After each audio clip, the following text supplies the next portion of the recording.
एक ऐसी कहानी जिसमें 9 करोड़ 20 लाख रुपए का जिक्र है। एक ऐसा खिलाड़ी जिसने एक भी गेंद नहीं फेंकी और एक ऐसा फैसला जिसने पूरे क्रिकेट वर्ल्ड में एक नई बहस छेड़ दी है।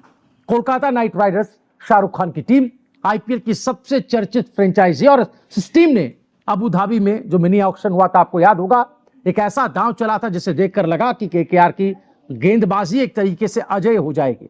लेकिन कुछ ही हफ्तों में वही दांव सबसे बड़ा सवाल बन गया। 16 दिसंबर 2025 Abu Dhabi IPL 2026 mini auction हुआ। कोलकाता नाइट राइडर्स और चेन्नई सुपर किंग्स के बीच सीधी जंग थी। नीलामी टेबल पर नाम आया था मुस्तफिजुर रहमान का, जो इस वक्त काफी चर्चा में। बांग्लादेश का स्टार लेफ्ट आर्म पेसर है वही मुस्तफिजुर जिसकी स्लोअर गेंदों ने दुनिया के बड़े बड़े बल्लेबाजों को छकाया है। बिड बढ़ती चली गई, 5 करोड़ पहुंची, 7 करोड़ पहुंची, 8 करोड़ और फिर 9 करोड़ 20 लाख रुपए।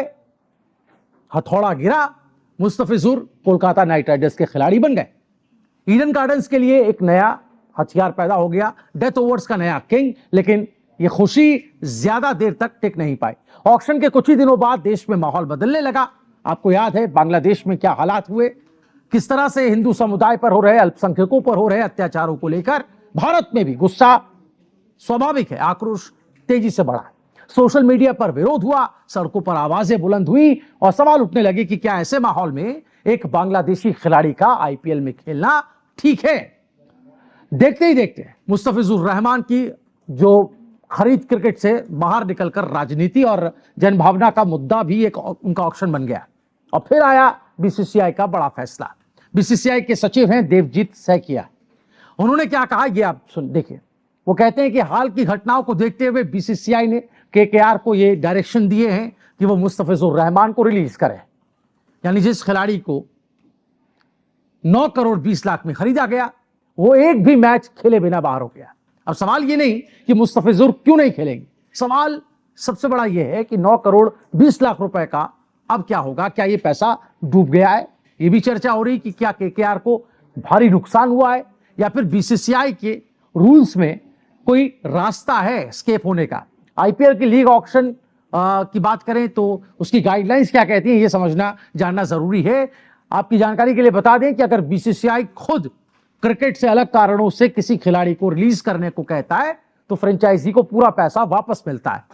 यानी साफ शब्दों में समझें तो कोलकाता नाइट राइडर्स को पूरे 9 करोड़ 20 लाख रुपए मिलेंगे।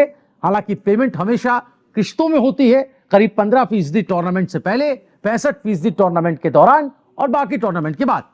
लेकिन चूंकि मुस्तफिजुर ने नाम वापस नहीं लिया और रिलीज का आदेश बीसीसीआई का था, इसीलिए केकेआर को कोई आर्थिक नुकसान नहीं होगा।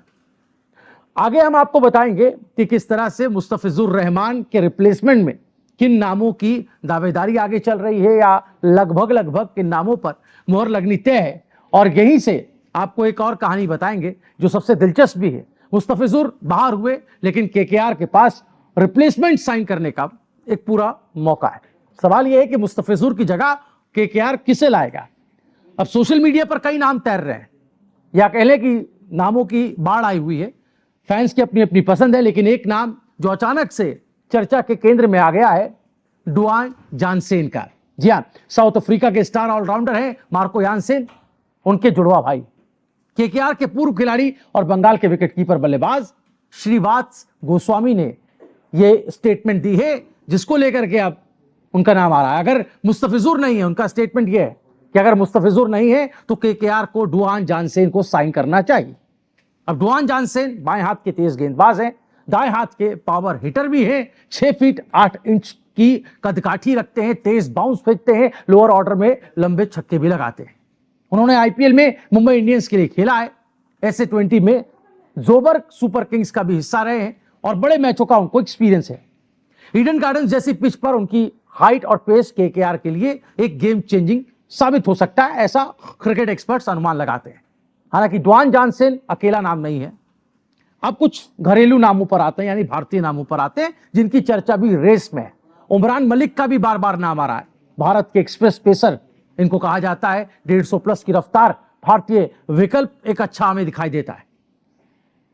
अब आते हैं दूसरे नाम पर। यह नाम कार्तिक त्यागी का है, युवा तेज गेंदबाज हैं, डेथ ओवर्स में भी स्पेशलिस्ट हैं। उनको रिप्लेस करने में उनकी विशेषताएं कहीं ना कहीं समान बैठती, सटीक यॉर्कर फेंकते हैं, फ्यूचर इन्वेस्टमेंट इनको कहा जाता है।